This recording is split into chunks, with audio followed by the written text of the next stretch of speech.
चीटी जैसे छोटे देश 57 मुस्लिम देशों में गिने जाने वाले यमन ने कारनामा इस तरह से करके दिखाया है कि हर कोई उसके जज्बे को बार बार सलाम करता है। उस सलाम करने के इस लगातार चल रहे प्रकरण में जैसे अमेरिका उसे बार बार टिल करने की कोशिश करता है, यमन उतने ही ताकत के साथ उसे उसकी औकात दिखा देता है। इस जंग में इजराइल तो हार ही रहा है, उसकी रीढ़ की हड्डी टूट ही चुकी है, लेकिन बार बार अमेरिका खुद को योद्धा कहता था। उस योद्धा कहने की उस पूरे के पूरे प्रकरण को अगर आप देखेंगे तो 2.5 महीने से ज्यादा चल रही इस जंग में यमन ने अमेरिका को उसकी असली औकात दिखा दी है। यमन के ऊपर हर जगह से घेराबंदी कर अमेरिका अपने आप को शेखी बगाड़ने वाला देश बता रहा था, वर्चस्व वाला देश बता रहा था, लेकिन यमन की हिम्मत ने हर किसी को घुटने पर लाकर खड़ा कर दिया है। क्योंकि लाल सागर में जिस तरह से यमनी हूतियों ने पूरा का पूरा मोर्चा संभाला हुआ है, उसके बाद अमेरिका के लिए भी मुश्किल खड़ी हो गई है कि वो कैसे इस पूरे प्रकरण को अपने हक में बदल दे। लेकिन उसके बावजूद यमन के एक के बाद एक अटैक ने सारे का सारा खेल बदल कर रख दिया है और यमन ने कसम खाई है जब तक फिलिस्तीन में हो रही मजलूम मासूमों पर हमलों को रोका नहीं जाएगा तब तक इजराइल को वो व्यापार लाल सागर के अंदर नहीं करने देंगे। वहां से कोई भी कंटेनर क्रूज शिप नहीं गुजर पाएगी। और तो और इस पूरे के पूरे प्रकरण के बाद इजराइल की फाइनेंशियली जो कमर है वो टूट चुकी है। उसको 85% जो समुद्री जहाजों का से उसको व्यापार होता था उसमें 85% गिरावट आने के साथ अब हर कोई ये कह रहा है कि इस जंग को रोककर नेतन्याहू के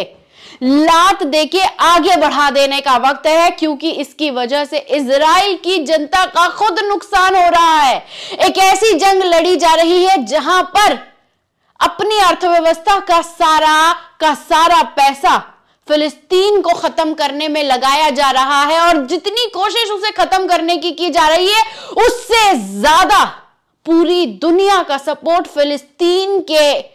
मुसलमानों को मिल रहा है, क्रिश्चियंस को मिल रहा है और पूरी दुनिया फिलिस्तीन की हिम्मत को सलाम कर रही है। और यमन जिस तरीके से साथ दे रहा है और अमेरिका को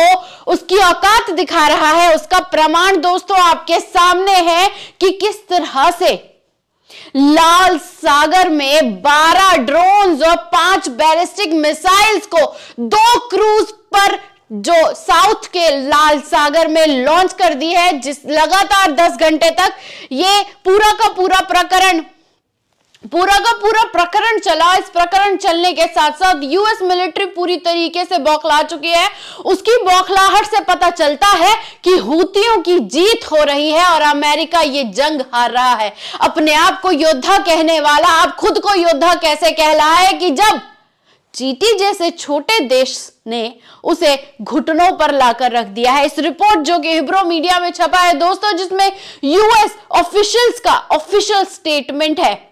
कि 12 ड्रोन्स 5 बैरिक मिसाइलें लगातार 10 घंटे सुबह 6 बजे से लेकर लगातार 10 घंटे दागी गई और उसके दागने के साथ साथ इस बात को भी क्लियर कर दिया गया कि अमेरिका बार बार इस बात के दावे कर रहा है कि वो उसके ड्रोन्स को रोक रहा है, उसे मिसफायर कर रहा है, उसे उड़ा दे रहा है, उसकी मिसाइलों को बर्बाद कर दे रहा है। लेकिन इन सब को करने में भी नुकसान सिर्फ अमेरिका उठा रहा है, क्योंकि इन सब को रोकने में अरबों खरबों डॉलरों का जो नुकसान हो रहा है अमेरिका को, वो भी अमेरिका की जनता बाइडेन की तरफ एक तरफ टकटकी लगा के देख रही है कि उनके खुद के मुद्दों पर ध्यान ना देकर हूतियों को रोक रहा है ताकि इजराइल का साथ दे सके। और इजराइल अपनी जो मौत है वो खुद मर रहा है। और अब तक अगर हम बात करते हैं पूरे के पूरे फिलिस्तीन की, तो अब तक 26,000 से ज्यादा लोगों की जान जा चुकी है और खुद इजराइल इस बात को कह चुका है कि उसे 7 तरफ से घेर कर मारा गया है। उसे 7 तरफ से घेर कर मारा गया है, जिसमें उसने 6 जगह मुंहतोड़ जवाब देने की बात की, लेकिन ईरान को हाथ लगाने की हिम्मत वो अब तक नहीं कर पाया है। और हूतियों ने लाल सागर में इजराइल का जीना हराम कर दिया, जिसे बचाने के लिए अमेरिका आया तो जरूर है, लेकिन उसके आने से भी कोई ज्यादा बदलाव हुआ नहीं है, क्योंकि जितने भी से बड़े शिप कंटेनमेंट के जितने भी असाइनमेंट्स थे, वो सारे के सारे दोस्तों, यारों, देशों, अरबों ने उससे अपना किनारा कर लिया है, क्योंकि कोई भी अपने दोस्त की भलाई अपना नुकसान करके नहीं करना चाहती। दोस्तों, आपको इस रिपोर्ट में बता दें कि यूनाइटेड स्टेट ने ऑफिशियल स्टेटमेंट दिया है कि 12 अटैक किए गए ड्रोन्स के और 5 मिसाइलें दागी गई, जिसे सपोर्ट ईरान ने किया। ईरान के सहायता के साथ अमेरिका के 2 शिप को उड़ा दिया गया। उसी के साथ साथ यूएस ने बताया कि यूएस लेबनान की तरफ से पूरा 12 ड्रोन्स एक साथ दाग दिए गए, उनके एंटी जो शिप बैलिस्टिक मिसाइल्स दागी गई। 2 क्रूज के ऊपर साउथर्न रेड सी के ऊपर ये पूरे के पूरे हमले हुए, जो कि लगातार 10 घंटे तक चले। और उन्होंने ये भी कहा कि यूएसए लेबनान ने इस बात की जो उनकी जो मिसाइल है उसे डिस्ट्रॉय कर दिया, उसके जो जेट थे उनको भी स्ट्राइक करके उन्होंने लाल सागर में बिल्कुल पूरी तरीके से खत्म कर दिया। और ये बात खुद टाइम्स ऑफ इजराइल कह रहा है कि अमेरिका इस तरीके के मिसाइल्स को रोक रहा है, उसे उस पर हमले कर रहा है, उसको बेनकाब कर रहा है, उसके पूरा नुकसान पहुंचा रहा है। लेकिन इस नुकसान पहुंचाने में भी इस बात को आपको गौर करना चाहिए कि अमेरिका खुद ये हमले करके खुद का नुकसान कर रहा है, क्योंकि उसे रोकने के लिए जितने पैसों का खर्चा हो रहा है वो सारा खर्चा अमेरिका के सर पे पड़ रहा है। और वो खर्चा पड़ने की वजह से भी खुद इजराइल और अमेरिका ये जंग हार रहे हैं। और हूतियों की इस हर एक वॉर के बाद उनकी जीत का जो पैमाना है एक एक सीढ़ी आगे बढ़ता हुआ जा रहा है। दोस्तों, इसमें साफ तौर पर आईडीएफ के जो स्पोक पर्सन है उन्होंने भी कहा है ये एक्ट ऑफ टेरर है और इसे सपोर्ट पूरी तरह से ईरान कर रहा है। और इस एक्ट को लेकर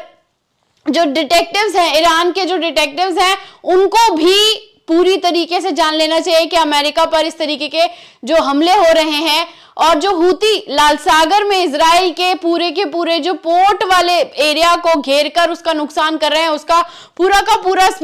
उनको इसका हर्जाना भरना पड़ेगा। उसके साथ साथ वो सारे जो ब्लास्ट है, इंटेलिजेंस है, वो सारे के सारे गल्फ को लेकर जो पूरा दरभा में है, अलकद्रा में है, उन सारी चीजों को वो